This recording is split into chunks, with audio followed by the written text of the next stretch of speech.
That was Sandra Gatman reporting there from Caracas. Well, now to discuss how Venezuela got to this point, I'm joined from Mexico City by Carolina Jimenez. She's the Americas Deputy Director for Research at Amnesty International.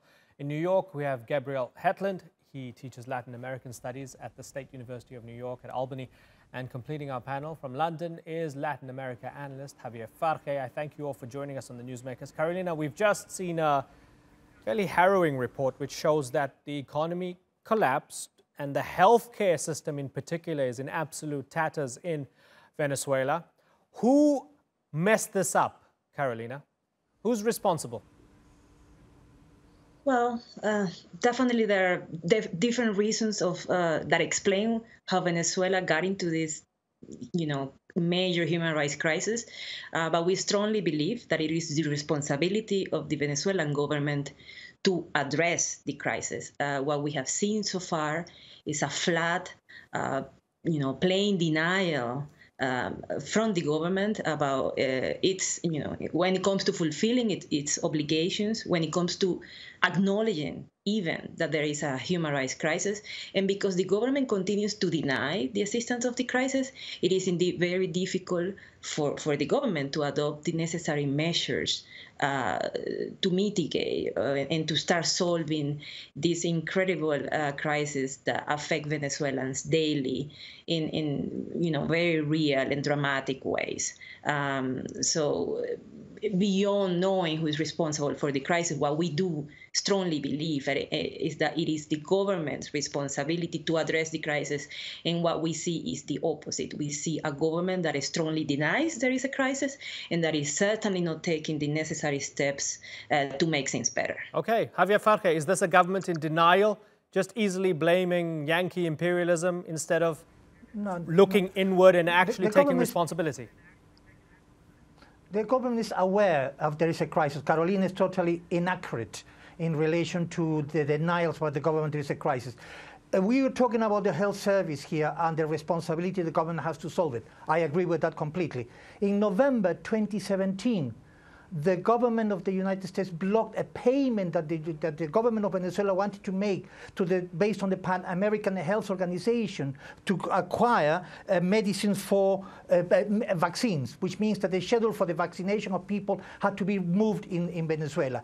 On November 2017, Colombia blocked a supply of medicine for anti-malaria, which had been bought by the Venezuelan government to a laboratory in Colombia. In November, the same month, three big laboratories in the world, Baxter, Abbott, and Pfizer, refused to issue export certificates for suppliers for medicines that treat cancer. And this year, only this year, £9 million was blocked, $9 million were blocked, a payment were blocked by the US in order to buy dialysis supplies. Furthermore, in the hospital, just to give you one example, in the hospital, Adolfo Pons of the city of Maracaibo, they discovered a clandestine warehouse of medical supplies that had been hidden by somebody who fled to Peru once they were found out. So yes, the government's greatly responsible for what's going on, but to believe that only the government has responsibility on this, and this is some kind of like anti-imperialistic thing, is wrong.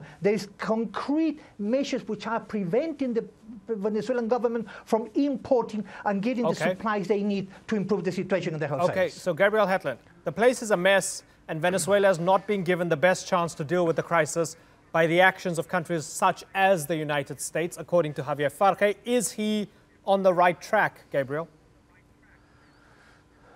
Yeah, I would agree with much of what Javier says, although I think that Carolina's right that the government is very responsible for the crisis, which Javier is also saying.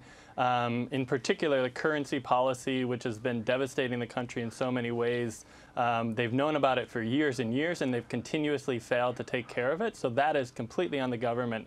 However, it's also true that the United States has taken many actions, not just in the last year with sanctions, but going back years and years, blocking the Venezuelan government's ability to address the crisis. They have blocked loans from the U.S. and from European banks going back many years. They've also blocked business deals with companies that wanted to do business with the Venezuelan government. So the government has a tremendous responsibility, but the United States' actions have been making the crisis worse, not better. Right. But Gabriel, the fact that they can both at the same time say there's no humanitarian crisis and on the other hand accept European Commission funding to the tune of almost $50 million. What's going on there? Tell me what's going on in their thinking, Gabriel. Well, there's a lot of contradictions. I mean, I think that it's true that parts of the Venezuelan government have mildly acknowledged the existence of a crisis, but they've continuously blamed it on the economic war, which is only a partial factor in the crisis, and they have downplayed the severity of the crisis. So the Venezuelan government needs to acknowledge its own dramatic responsibility for the crisis and the profound severity of the crisis and take immediate actions. The international community needs to step back from taking actions that damage the Venezuelan government's ability to help the people and that damage the people of Venezuela's ability to recover from a truly devastating crisis. So effectively, there's very shared blame to go around on all sides right now. Carolina, is it wrong for other nations to continue to sanction Venezuela when the situation is so bad, knowing that it's not going to help the people? I think it is important to acknowledge that we need, to understand much better what the impact of sanctions and other measures, are when it comes to the Venezuelan crisis. But I think it is wrong to conclude that the sanctions are the reason why the crisis is not getting better and it's not being solved. The truth is that, a lot of UN agencies could be now providing Venezuelan with aid if the Venezuelan government effectively requested this aid. To request this aid, to request international cooperation, I will insist, the government needs to acknowledge there is a crisis. I disagree with the view that the government has mildly, recognized there is one. The government keeps attacking human rights defenders and international human rights organizations whenever we make these calls for the government to accept international cooperation. And I believe those attacks against human rights defenders are a clear indicator that the government doesn't want to hear the message. And the message is that it doesn't matter that some financial restrictions are being imposed on the government.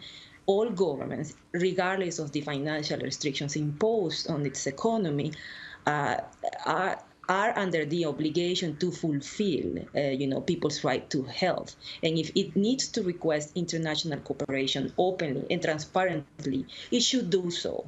I mean, there shouldn't be any ideological reason or government policy put before the needs of the Venezuelans. Okay, so Javier, people have been reportedly selling their children.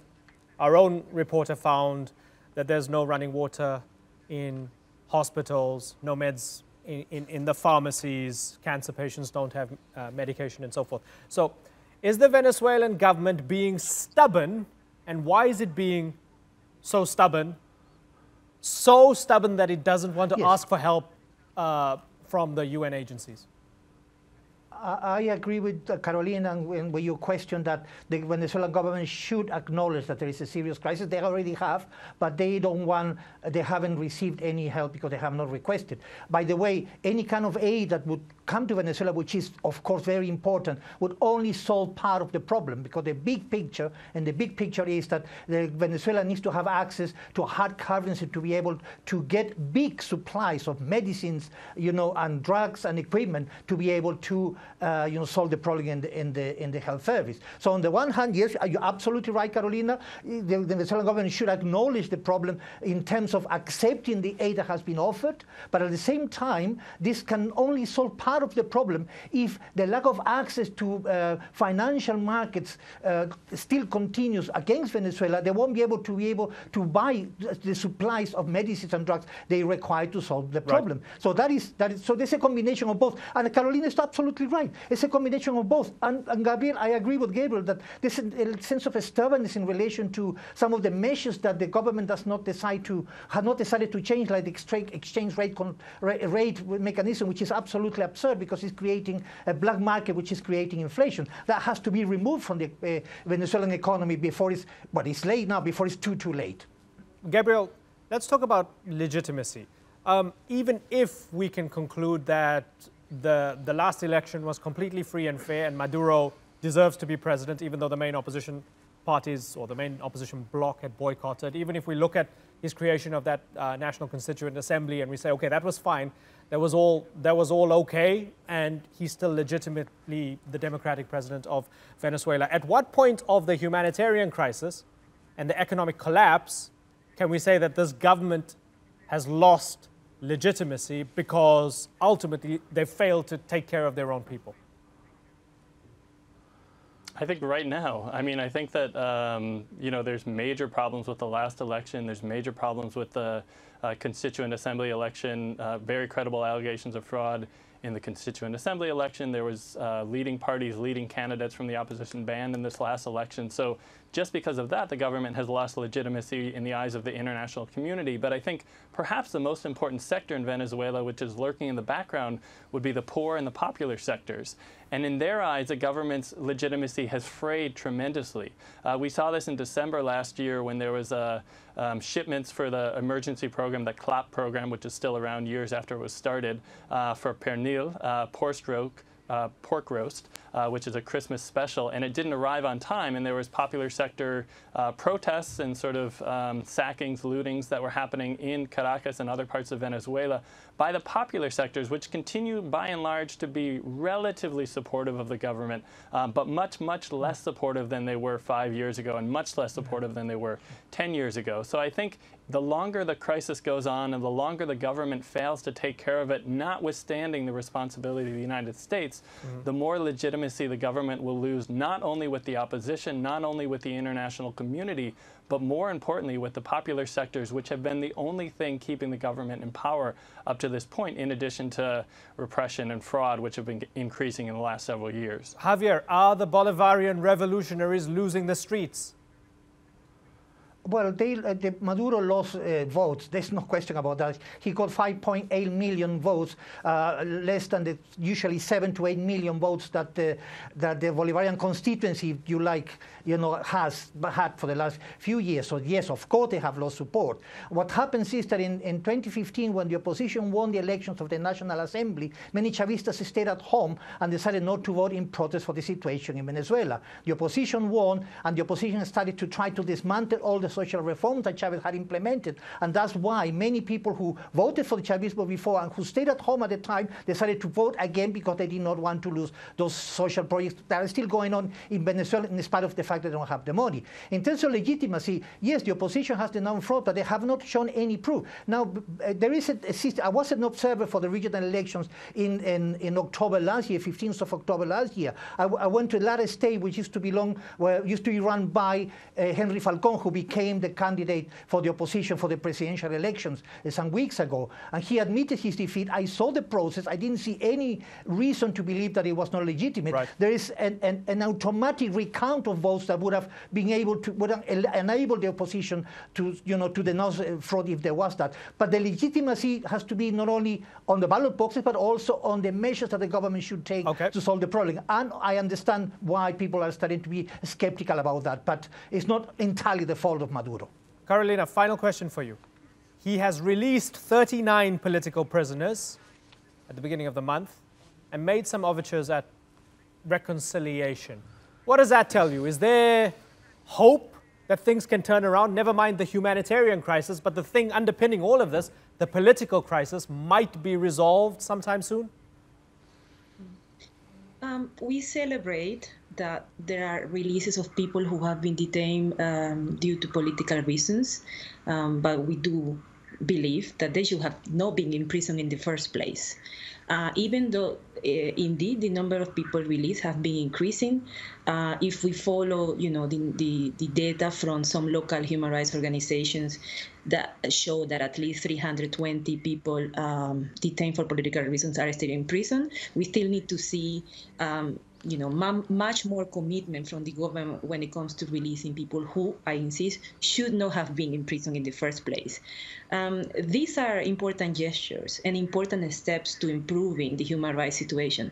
But so much more needs to be done that if we don't see a stronger and more clear commitment from the government to stop detaining people, release those people who are still detained, and address the human rights situation in general, including issues related to right to health and to food, it is very possible that the suffering and the dramatic situation of Venezuelans will continue. Okay, I've got to move on, but it's been great talking to all of you, Carolina Jimenez, Gabriel Hetland, and Javier Farje. Thanks for joining us on the Newsmakers.